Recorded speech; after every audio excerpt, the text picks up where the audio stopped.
Hello, je vous retrouve dans un nouveau vlog. J'ai décidé de vous faire un petit vlog en ce début de semaine. Là on est lundi 6 avril et du coup de base je voulais vous faire un vlog pour le week-end à 1000 qui vient de se terminer. Enfin c'était vendredi, samedi, dimanche.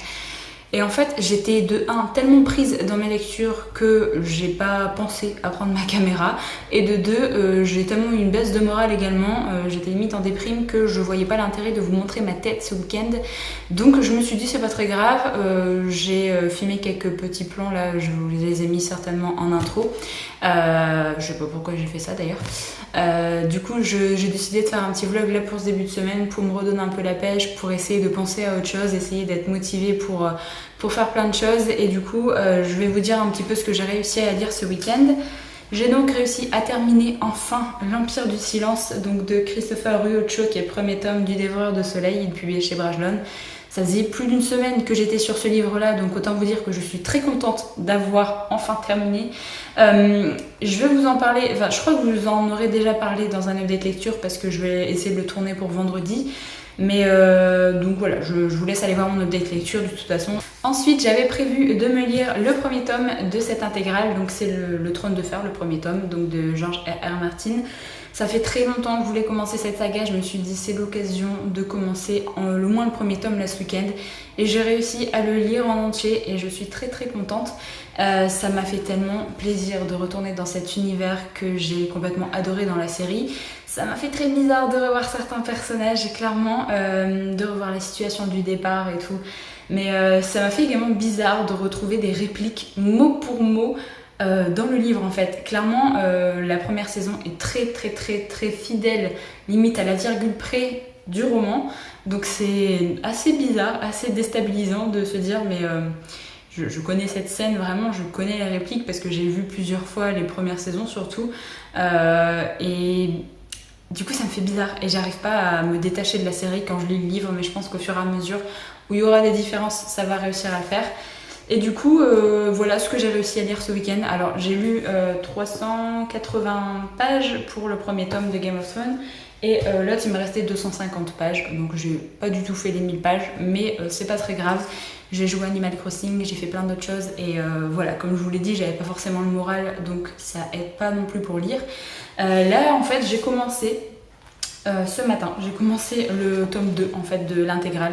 Donc c'est le Donjon Rouge et j'ai lu 50 pages déjà. Donc j'avais très envie de continuer dans cet univers. Je me suis dit pourquoi arrêter alors que j'ai le tome 2 sous la main. Donc je continue et voilà, je suis un peu triste parce que je sais quels événements vont arriver, tout ça, et j'aime pas forcément. Je sais pas si dans le livre je vais réussir à m'attacher à des personnages que j'avais pas forcément aimés dans la série. Je me dis que d'avoir un autre point de vue comme ça peut essayer de m'aider à aimer d'autres personnages. Donc je suis très curieuse de voir un petit peu ça, voir si je vais aimer les suivre, voir si je vais aimer leurs évolutions, tout ça.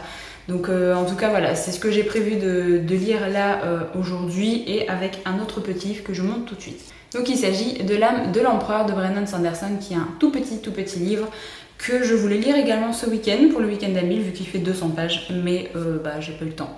Je pense qu'aujourd'hui et demain ce sera bon pour terminer ce roman parce qu'il est très très court, mais ouais, je vais alterner un petit peu entre ce livre là et entre le tome 2 de la saga Game of Thrones, et du coup voilà. Je suis très contente de retourner dans un livre de Brandon Sanderson, j'en ai plus dans ma palle après. Donc vraiment, je suis triste, j'ai plus de La Roue du Temps, j'aurai plus de Brandon Sanderson, j'aurai plus de Game of Thrones parce que du coup j'ai que la première intégrale. Je suis très triste, vraiment. En tout cas, ce qui est plutôt positif pour le confinement, c'est que j'ai réussi, là je suis à 50 livres tout pile dans ma palle. Donc je suis très contente de réussir à baisser comme ça, et du coup normalement je passais sous les 50 grâce ou à cause du confinement. Mais je sens le craquage arriver à la fin, j'ai un peu peur. C'est pour ça que j'essaye de bien baisser ma pile lire, parce que je me fais des wishlists pour les livres que j'aimerais acheter après le confinement. Autant vous dire que ça fait peur au niveau du tarif, pas au nombre de livres parce que franchement ça va encore, mais au niveau du tarif déjà c'est pas très très cool, et la palle forcément j'ai l'impression que je vais racheter tout ce que j'aurais réussi à lire pendant le confinement. Est-ce que ça aura servi à grand chose ou pas? Du coup je ne sais pas, mais il y a plein de livres qui me font envie, plein de suites de sagas que j'ai envie de m'acheter et que je ne peux pas, donc je suis très triste. C'est un peu comme tout le monde hein. Après je vais faire mes courses dans un Leclerc, et il y a l'espace culturel de Leclerc, mais j'essaye vraiment de tracer dans le magasin, du coup j'y vais pas, du coup j'essaye de résister, mais je me dis vraiment s'il y a un livre que peut-être que je pourrais essayer de me choper comme ça dans l'espace culturel de Leclerc en allant faire mes courses, ce serait cool.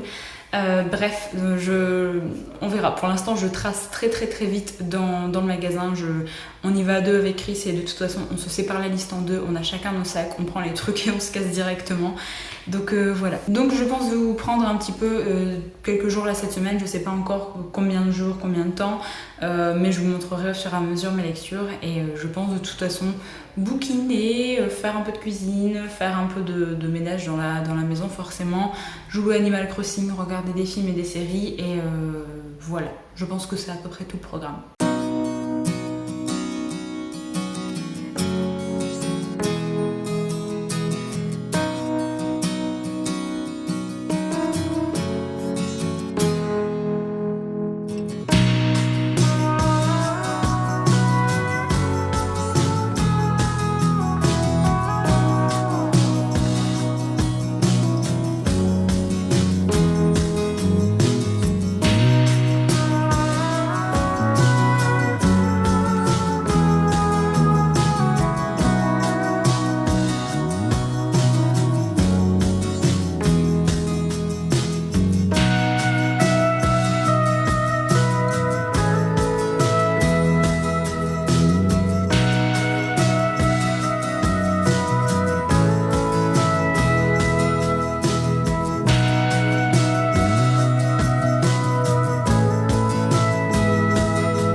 faire un petit topo par rapport à mes lectures.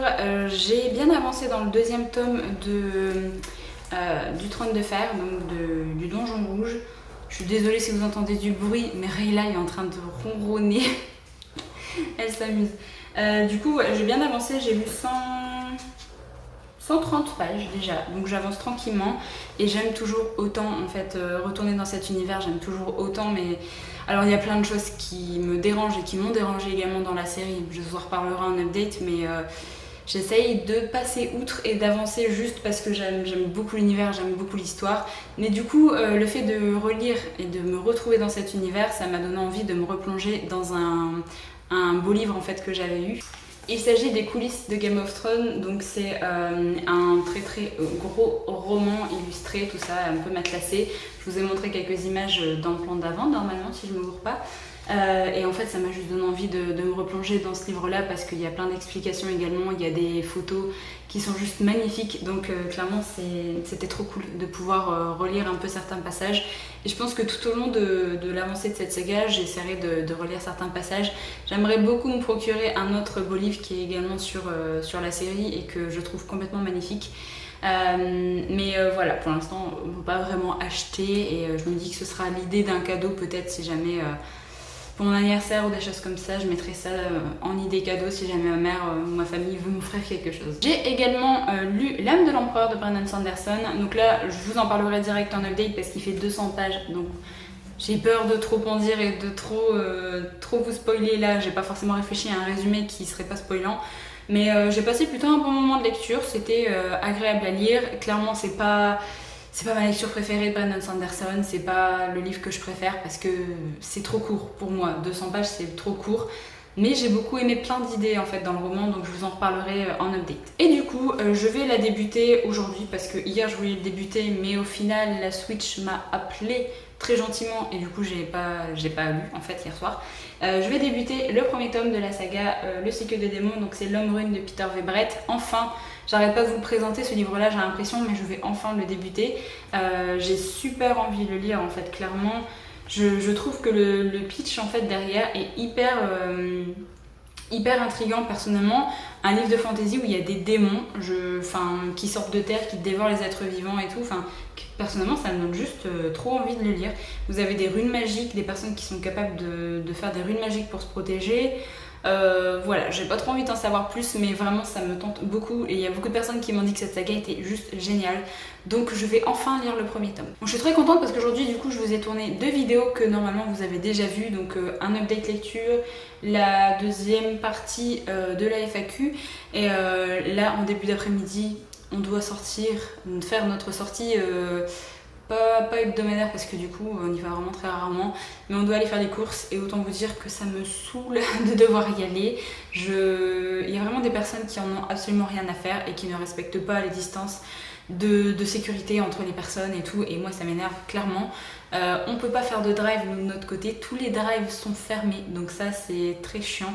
Donc on est obligé de se rendre en magasin, on est obligé d'affronter le monde extérieur. Et voilà, c'est pas très rassurant, j'avoue. Je vous reprendrai très certainement en fin de semaine pour vous donner un petit peu mon avancée, mais voilà, ça va être découvrir, d'accord, ça va être découvrir l'homme rune et avancer, voire terminer le tome 2 de Game of Thrones. Alors je vous retrouve, on est dimanche, c'est le dimanche de Pâques. Et je vous ai carrément oublié, là pendant ces derniers jours, j'ai carrément oublié de reprendre ma caméra pour vous parler de mes lectures. Alors, je pense que j'étais en train de vous dire que j'étais en train de lire le tome 2 de l'intégrale du Trône de Fer, donc c'est chose faite, je l'ai terminé et j'ai beaucoup aimé ce deuxième tome. C'est vraiment une partie, on reprend une partie de la saison 1 que j'avais beaucoup aimé et là le deuxième tome est rempli d'actions, de rebondissements et clairement je l'ai vraiment préféré au premier tome de toute façon. Du coup j'ai terminé cette première intégrale, bon j'ai pas la suite donc je ne peux pas continuer de là tout de suite. Je crois que je vous avais dit que j'ai terminé l'âme de l'empereur, donc ça je vous en parlerai dans un update vu que c'est un très court roman. Et je souhaitais commencer une suite de saga, je voulais commencer soit la suite de la Roue du Temps, soit la suite de Sharakai en audio parce que du coup j'ai pas la suite version papier. Et du coup je vous ai fait voter parce que j'arrivais pas à choisir et donc vous avez sur Instagram vous avez choisi le tome 2 de Sharakai, donc je me suis pris tome 2 de Sharakai en audio et du coup j'ai commencé ça, je suis à 10% à peu près, Et pour l'instant, je dois dire que niveau rythme, c'est quand même très intense le début, donc je suis très contente. Vu que j'ai lu le premier tome il n'y a pas si longtemps que ça, j'ai encore vraiment tous les événements dans la tête, donc ça c'est super cool. Donc je suis très contente d'enchaîner directement avec le tome 2 et bien sûr je me l'achèterai en version papier quand je pourrai parce que j'adore les couvertures. Je sais plus quel illustrateur, mais c'est un illustrateur que je suis et que j'aime beaucoup. Donc voilà, ce sera pour remplir un peu ma collection, surtout si j'aime beaucoup le tome 2, je pourrais pas m'empêcher d'avoir la version papier dans ma bibliothèque. Et je suis également en train de lire le premier tome de la saga Le cycle des démons, donc c'est L'Homme Rune. J'en suis à 220 pages sur 600, donc j'ai encore beaucoup de lecture à faire. Et j'aime vraiment beaucoup pour l'instant. J'avance pas beaucoup parce que je fais plein de trucs à côté. J'arrive pas à me concentrer vraiment dans mes lectures, ça a pas beaucoup changé. Mais ça se lit vraiment super bien.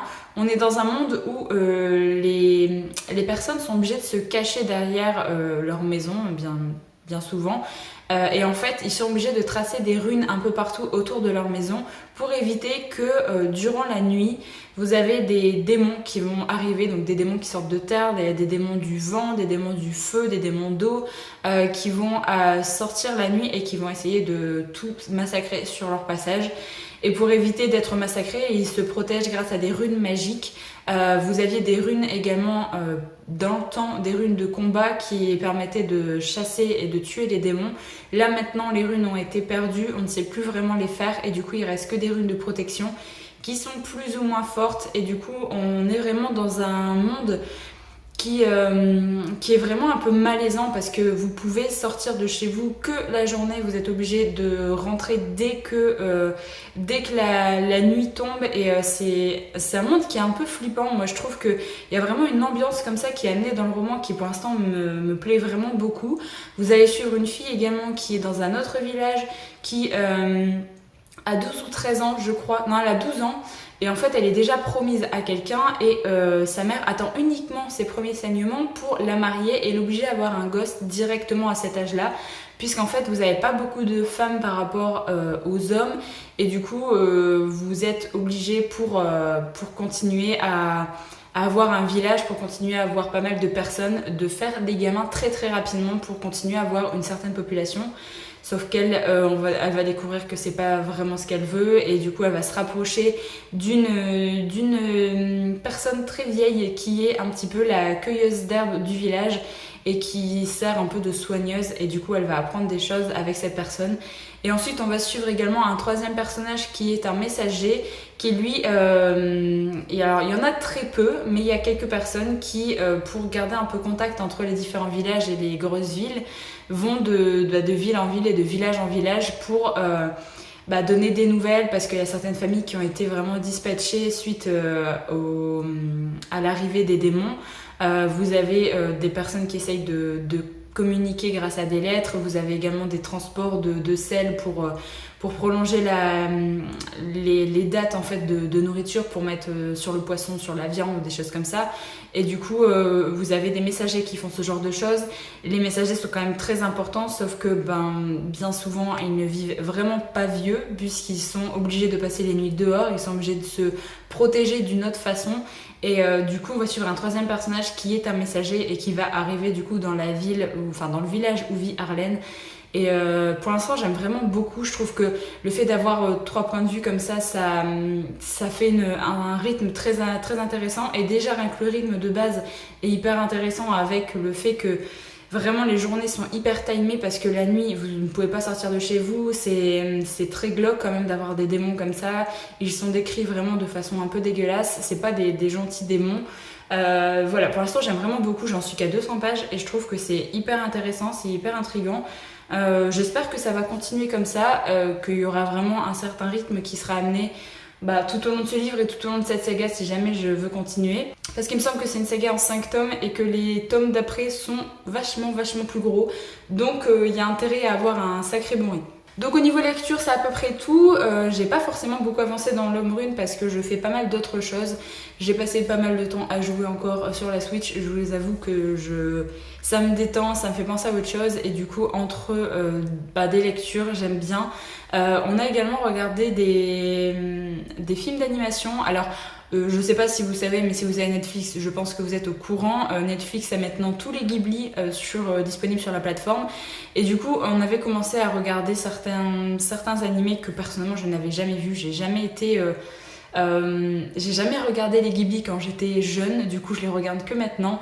On a déjà regardé Les Princesses Mononoke que j'ai beaucoup aimé, on a regardé Le Voyage de Chihiro également que j'ai beaucoup aimé, et là on a regardé Mon voisin Totoro. Et je vous avoue que je suis très perplexe par rapport à ce Ghibli parce que je l'ai pas trouvé intéressant. J'ai trouvé que les gamines qui sont dans cet animé sont hyper chiantes, ça crie tout le temps. Et en fait, je crois qu'il n'y a pas vraiment d'histoire. Donc oui, ça peut être mignon vraiment pour des petits enfants, mais je crois que j'ai vraiment passé l'âge de regarder ce genre d'animé parce que j'ai vraiment pas adhéré à celui-là.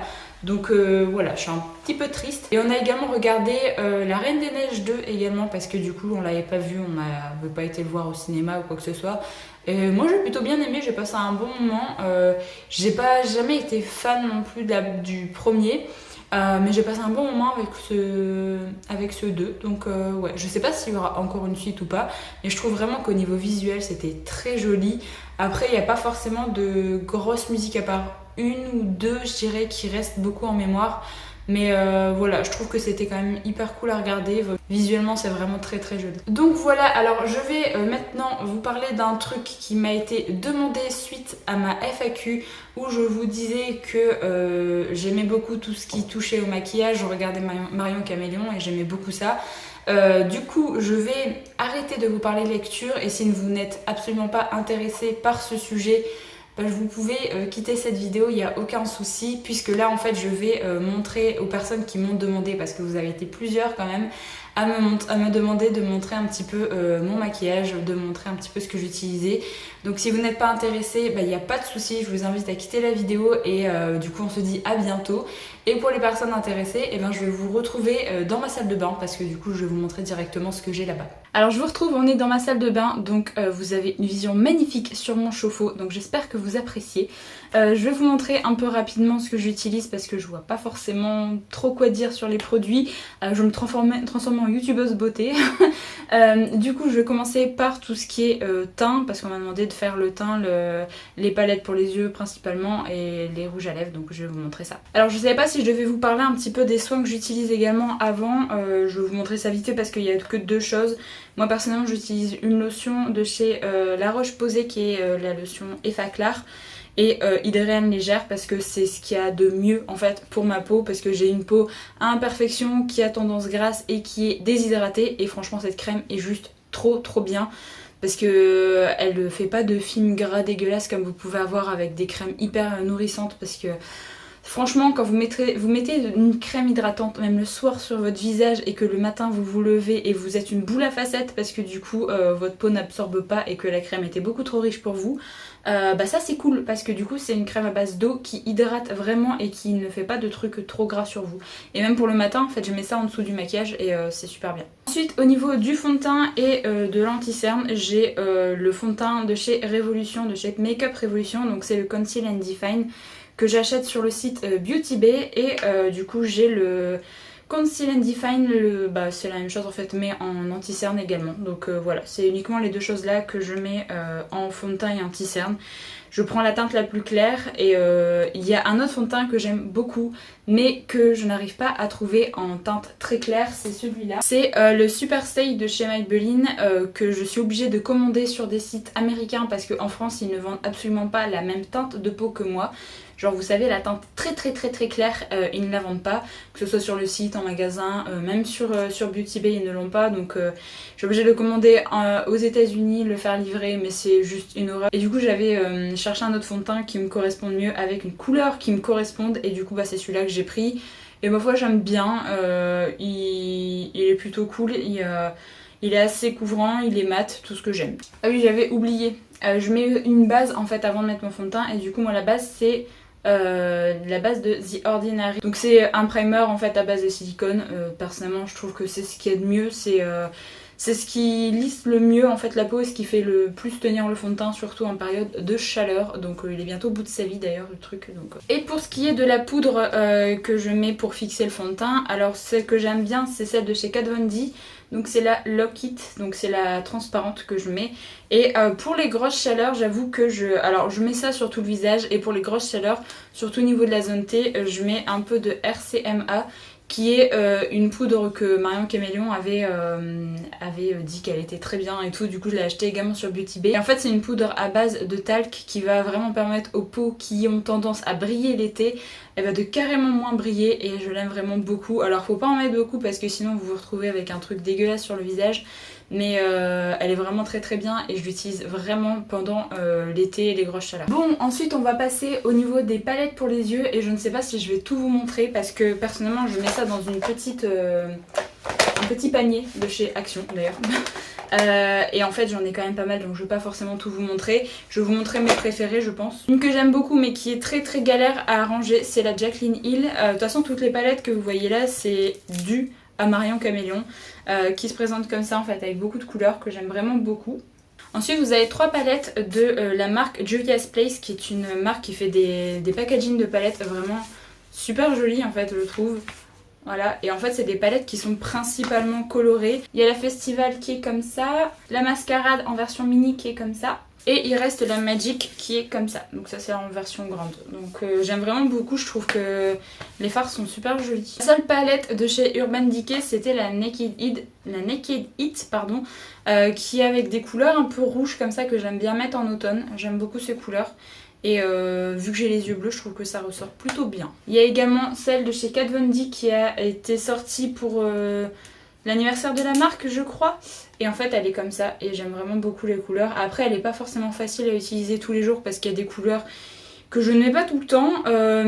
Mais franchement je trouve que même le doré et tout, enfin il est super beau. Alors je vous avoue que j'ai craqué pour cette palette uniquement à cause du packaging de base. Donc c'est la Nabla, donc c'est la Soul Blooming. Et vous avez un packaging qui est vraiment trop joli avec des petites fleurs comme ça et tout. Ça fait très printanier, j'aime beaucoup. Et en fait les couleurs à l'intérieur sont magnifiques. Franchement, je sais pas si vous allez voir, mais genre les 2 couleurs préférées c'est celle-là et celle-là. Je les trouve vraiment trop jolies, ça fait des reflets irisés et au final j'aime vraiment beaucoup. Je pensais que ça allait être un achat uniquement dû au packaging, un peu comme les livres où vous achetez les livres avec les belles couvertures, mais en fin de compte j'utilise vraiment beaucoup. Une autre palette de chez Kat Von D c'est celle-là, donc c'est la Metal Crush, et en fait normalement c'est une palette d'highlighter, donc c'est marqué palette illuminatrice extrême.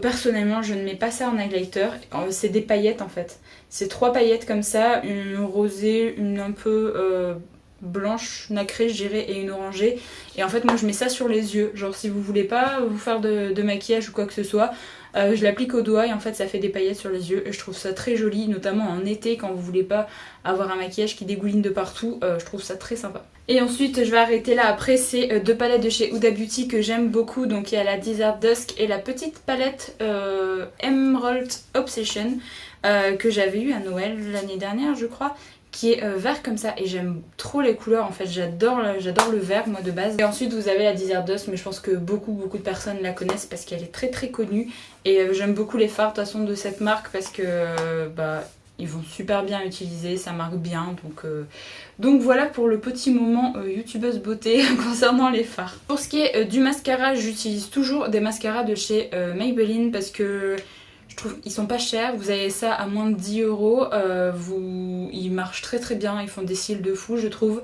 Et personnellement j'ai déjà testé, vous savez les marques comme Benefit, la marque Too Faced également, et en fin de compte je trouve que ça fait exactement le même job, voire mieux. Et sauf que les autres mascaras vous les payez 30 balles et là vous les payez moins de 10 €, donc clairement moi j'utilise toujours cela. Pour ce qui est des rouges à lèvres ou des choses comme ça, j'aime beaucoup les classiques de chez Sephora. Donc c'est les rouges veloutés sans transfert que j'aime vraiment beaucoup. Alors j'en ai pas mal mais je vous en montre un petit peu. Mais clairement j'aime beaucoup les couleurs un peu neutres et les rouges. J'aime beaucoup ça. J'ai que quelques exceptions en rouge à lèvres. Notamment j'ai un rouge à lèvres violet, j'ai un rouge à lèvres noir. Voilà, j'ai vraiment que quelques exceptions, mais sinon c'est des couleurs qui passent partout pour la vie de tous les jours principalement, et les autres c'est plus quand j'ai envie de m'amuser et de mettre une couleur un peu plus flashy. Mais vraiment je trouve que ceux-là sont très bien. Alors par contre moi ça me dessèche les lèvres vraiment beaucoup, ce qui fait que je suis obligée de mettre du baume à lèvres avant et après seulement je mets ça, parce que sinon j'ai les lèvres au bout de 2 heures, on n'en parle plus hein. Donc voilà, j'espère que j'ai répondu à vos attentes en vous montrant un petit peu ce que j'ai en make-up. J'utilise pas forcément beaucoup de choses. Là en palette j'ai acheté beaucoup avant. Beaucoup moins maintenant parce que j'ai beaucoup de palettes, j'ai beaucoup de couleurs et ça me suffit largement. Au fur et à mesure en fait j'essaye d'acheter vraiment des choses qui sont utiles et des choses que j'ai très envie d'avoir et je privilégie bien sûr les livres de toute façon. Donc là de toute façon j'ai clairement de quoi faire et de toute façon, les nouvelles palettes de maintenant, je suis vachement moins attirée que celles qui étaient proposées avant. Il y a des palettes qui sont très jolies au niveau packaging et tout, mais en fait les couleurs je me dis je vais jamais les mettre donc ça sert absolument à rien. J'aime beaucoup tester des nouveaux fonds de teint par contre parce que c'est quelque chose que j'aime bien, tout ce qui est en rapport avec le teint et tout. J'ai toujours eu un complexe en fait avec ma peau vu que j'ai toujours eu une peau à problème et c'est vrai que c'est quelque chose que j'aime bien, tester des fonds de teint, tester des trucs comme ça. Mais voilà, sinon le reste je pense que j'ai assez de choses pour pas mal de temps donc j'achète plus vraiment. Donc voilà, je vais terminer ce vlog là, j'espère vraiment qu'il vous a plu. N'hésitez pas à me dire si jamais vous avez lu un des livres que j'ai présenté, si jamais vous voulez réagir également par rapport à ce que je viens de vous montrer par rapport au maquillage. Moi ça me dérange pas d'en parler non plus. Donc voilà, n'hésitez pas à me donner des recommandations si jamais vous lisez beaucoup en livre audio, si vous écoutez beaucoup de livres audio, parce que je suis en train du coup de chercher des livres audio pour écouter en plus des livres que j'ai dans ma palle et j'avoue que je ne sais pas vraiment vers quoi me diriger. Il y en a certains que j'ai très envie de découvrir et je pense que je vais me les prendre, mais c'est vrai que du coup je sais pas vraiment si certains sont bien ou pas en livre audio parce que la voix du narrateur et la tonalité qu'il donne, franchement c'est hyper important pour moi, sinon je vais pas aimer un livre uniquement à cause du narrateur et je trouverais ça très dommage. Mais en tout cas voilà, pour l'instant j'écoute Charakai et je pense vraiment me prendre la suite de La Roue du Temps si jamais on peut pas encore sortir pour acheter ça et possiblement je vais regarder au niveau de mon Leclerc ce qu'ils ont en bouquin. Je vais essayer d'aller vraiment très vite, je vais prendre vraiment les trucs que je trouve qui pourraient m'intéresser, mais vraiment ce serait soit La Roue du Temps, la suite du Trône de Fer, du Brandon Sanderson, je sais absolument pas s'ils auraient ça. Voilà, tout ce qui est en fantasy, j'ai jamais été vraiment dans leur côté culturel, je préfère aller en librairie pour m'acheter des romans, donc c'est vrai que je ne sais vraiment pas ce qu'ils proposent là-bas. Donc voilà, j'en ai terminé avec cette vidéo, j'espère qu'elle vous a plu et moi je vous retrouve très bientôt pour une prochaine.